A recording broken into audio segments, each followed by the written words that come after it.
સુરત વરાછા વિસ્તારના હજારો વાહન ચાલકો માટે સારા સમાચાર સામે આવ્યા છે। લાંબા સમયથી બંધ રહેલો સબરસ ગરનાળો હવે નાના વાહનો માટે ફરીથી ખોલી દેવામાં આવ્યો છે। આનાથી વરાછાથી સ્ટેશન તરફ જવા માંગતા લોકોને મોટી રાહત મળશે।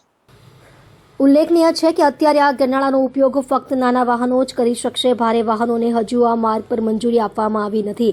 સ્થાનિક વાહન ચાલકોને આ નિર્ણયથી ઘણી રાહત થશે, કારણ કે અત્યાર સુધી ગરનાળો બંધ રહેતા તેમને ટ્રાફિકમાં ભારે હાલાકી ભોગવવી પડતી હતી। આજુબાજુના રસ્તાઓ પર વાહનોની ભીડને કારણે લોકોને કલાકો સુધી ફસાઈ રહેવાનો વારો આવતો હતો। સ્થાનિક પ્રવાસીઓએ આ નિર્ણયનું સ્વાગત કર્યું છે અને વહીવટીતંત્રનો આભાર માન્યો છે। તેમણે જણાવ્યું કે આ ગરનાળું ખુલતા અમારો સમય અને બળતણ બંનેની બચત થશે। હવે રોજિંદા મહેનતાણા પર જતા લોકોને ટ્રાફિકની ચિંતા નહીં રહે।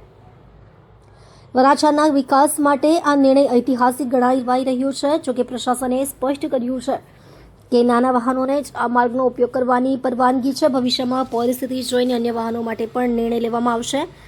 આશા છે કે આ રાહતથી વરાછા વિસ્તારના લોકોના જીવનમાં સરળતા આવશે અને તેમની દિનચર્યાના દુઃખ દૂર થશે।